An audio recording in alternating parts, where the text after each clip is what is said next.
E o nosso assunto agora é a CPI do MST, que estava rolando ao mesmo tempo da CPMI dos atos golpistas. A oposição recuou. Agora foi o contrário, hein, gente? Lá era o governo que tinha recuado, aqui foi a oposição. E não colocou em pauta a convocação do ministro Rui Costa para depor após pressão do governo federal. No acordo com a base governista, a oposição aprovou as convocações de 2 líderes de movimentos sociais. Vão ser convocados João Pedro Stedley, um dos principais líderes e coordenador nacional do Movimento dos Trabalhadores Rurais Sem Terra, e José Rainha, líder da Frente Nacional de Luta Campo e Cidade. Rainha que estava até preso, se não me engano, até poucos dias atrás. A base governista ainda tentou negociar para transformar essas convocações em convites, mas as convocações foram mantidas. A oposição é maioria absoluta na comissão do MST. Vou dar um pouquinho de bastidor para vocês sobre essa história antes de chamar para a nossa análise. A mesa toda ali, diretora da CPI do MST, estava convicta na convocação de Rui Costa, mas acabou tendo que recuar. O governo fez pressão, disse que era uma indelicadeza chamar o ministro ao invés de convidá-lo, e a Frente Parlamentar Agropecuária recuou, né? Houve ali a escolha de na verdade, uma certa desculpa, de um detalhamento técnico. O deputado que fez o pedido acaba convocando o ministro como o governador da Bahia, cargo que ele exerceu antes de ir para o ministério, claro. E aí, eles se apoiam nesse detalhe jurídico para recuar na convocação de Rui Costa. Mas a apuração que a gente tem que foi, sim, uma pressão política do governo. A CPI do MST é uma CPI onde a oposição tem muita força, mas ela está indo com uma estratégia de tentar pegar mais leve no início. Conversando hoje com membros da CPI, eles me explicavam que estão aprovando as convocações do Rainha e do Stedley, mas não necessariamente para chamá-los agora. É que já tinha 4, 5 requerimentos para a convocação de cada um. Então, eles vão guardar essas aprovações para ir chamando no momento certo. A Frente Parlamentar Agropecuária está fazendo uma série de negociações com o governo, de liberação de crédito, etc. Até por isso, esse recuo em relação ao ministro da Casa Civil era realmente uma subida de tom. Agora, eles prometem voltar à carga, reapresentar o requerimento em agosto, só que agora, né, quando voltarem lá no segundo semestre, como um convite. Agora coloco para análise, Leandro, sei que você tem também mais apuração, conversou sobre isso. O que explica numa CPI onde a oposição é maioria, tem uma força imensa, eles fazerem esse sinal e darem esse recuo? Acordos, né? É tentar evitar ceder agora para lá na frente ter uma troca ali de não faz isso não, vai para o outro lado entre eles. A gente comentou aqui no Arena, Raquel, ontem, que a situação do Palácio do Planalto, do ministro Rui Costa, né, que sinalizou conversar agora com os parlamentares, com os senadores, com os deputados, houve aquela conversa com o presidente Lula, né, e houve essa sinalização de mudança total com os parlamentares. Aí a gente até questionou aqui, ora, e a CPI do MST vai convocar o ministro Rui Costa? Fica numa situação muito delicada, mesmo sendo maioria da oposição.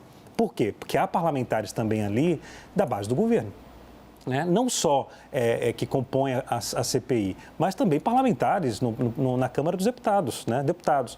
O que foi que aconteceu? Houve um recuo e houve uma operação grande do Palácio do Planalto com os líderes de cada partido, como você falou, para tentar conversar com a mesa diretora da CPI para não convocar, né, o ministro Rui Costa. Foi o que aconteceu, né?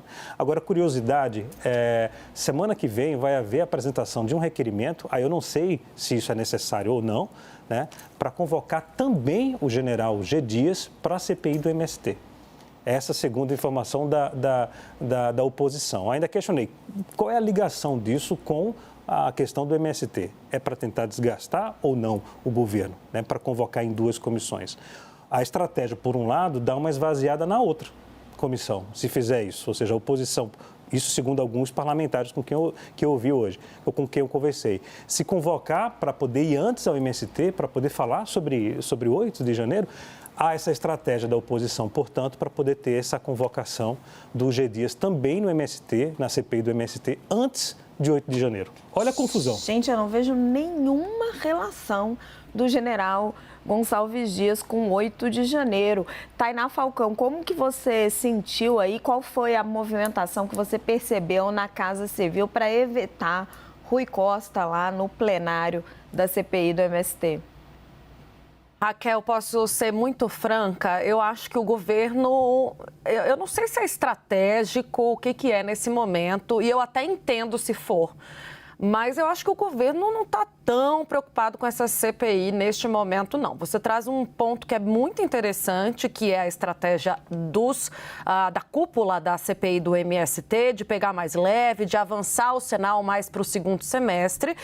E o governo, nesse momento, primeiro que não tem maioria, né? Dormiu no ponto porque deixou não só essa, como as outras 3 CPIs serem instaladas de uma só vez no Congresso Nacional. Já perdeu o timing daí de início, de largada. Mas sendo minoria na CPI do MST, me parece que o governo também está deixando rolar para ver onde é que isso vai dar. Porque até aqui, o que a gente está vendo é oposição convocando, quem quer, né, conseguindo aprovar os requerimentos que são de seu interesse e tudo mais.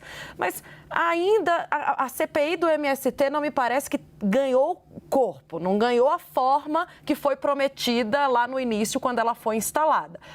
Acredito que há uma estratégia, como você traz no seu bastidor, Raquel, para que isso aconteça no segundo semestre, mas a visão que eu estou tendo e compartilhando com você é também a visão dentro do governo e dentro do Palácio do Planalto. É esperar para ver até onde a oposição vai tentar encurralar o governo, Raquel. Agora, é interessante a gente fazer essa memória, né, da abertura, porque eu estava procurando aqui, né? Porque quando abriram essas CPIs, na época a gente ficou assim, nossa, o governo não fez nada, deixou 4 CPIs serem abertas de uma só vez e todas elas, Raquel, são presididas por gente que já tiveram ligação com o governo passado, né? Para você ver o tamanho, o quanto que o governo dormiu no ponto nesse sentido.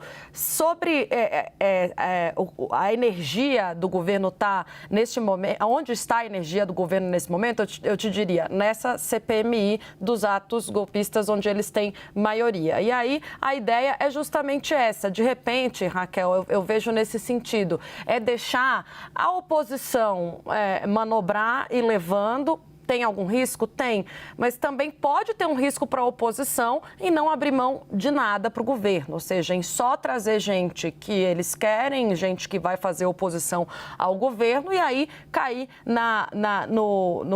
no argumento que o governo quer, que é justamente esse, olha, eles estão aí manobrando para tentar desgastar, já que estamos usando bastante essa palavra, a imagem do governo federal. Leandro Rezende, e aí Clarissa Oliveira. E nessa, como fica a situação do ministro Rui Costa? O governo, dessa vez, conseguiu blindá-lo. É importante, né? Porque ontem, pelo que comentamos aqui no Arena, a ideia era falar sobre os casos da Bahia, né? Do que aconteceu Exato, é um estado com mais invasões, tem aquela, quase que eu ia usar a palavra milícia, mas é forte, mas é quase isso. Assim, os fazendeiros se organizaram, eles têm um grupo ali de autodefesa, mas eles são uma parte da população que é armada, né? É algo muito preocupante. Ali a Bahia vive quase que uma ameaça de conflito civil nessa área.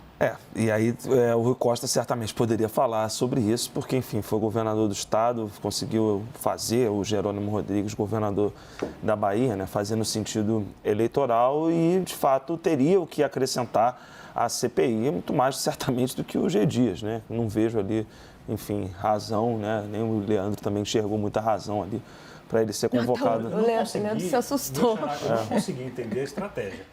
Porque convocar antes, agora tentar convocar antes para poder sair na frente da outra CPI, já que está lá na ordem cronológica. Se pensarem dessa forma, qual é a estratégia? Eu não consegui compreender. De fato, não dá muito para entender, mas, enfim, essa é uma CPI que é controlada pela oposição ao governo Lula, né, e que teve uma derrota relativa, porque consegue ali levar o Stedley, que é uma figura super próxima ao PT, ao presidente Lula. Foi estratégico, eles fizeram porque, enfim, estão negociando ali com o governo. E é isso, né, enfim, vão conseguir produzir esse desgaste levando o Stedley, levando o Rainha, mas um desgaste muito menor do que seria se fosse levar o Rui Costa já de saída.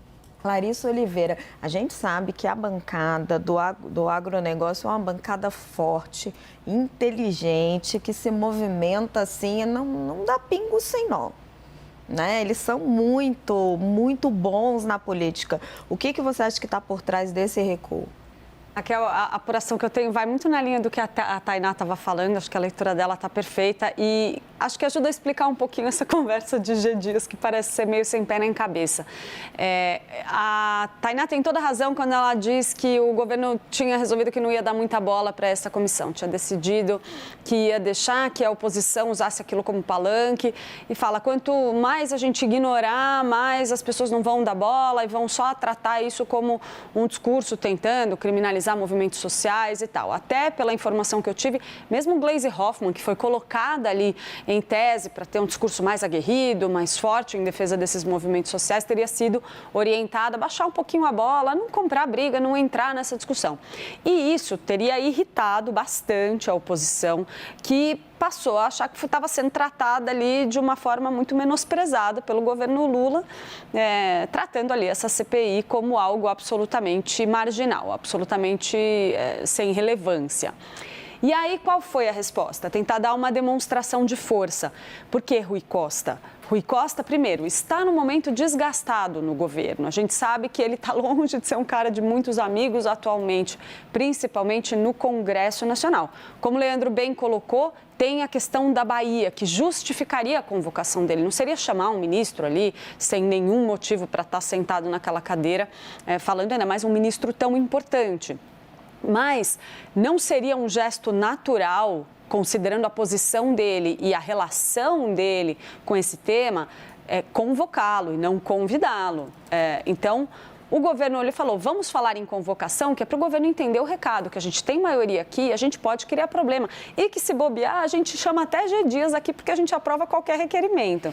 Então, teve uma vontade da oposição, pela apuração que eu tive combinada com a informação que todo mundo está trazendo aqui, de querer dar um recado. Olha, escuta, presta atenção, se vocês continuarem fazendo esse jogo, a gente vai revidar. E a gente pode criar problema para vocês. E o governo entendeu, resolveu sentar lá e negociar. Não, pera lá, vamos conversar. A gente não vai tratar vocês como algo tão insignificante assim. Até porque não são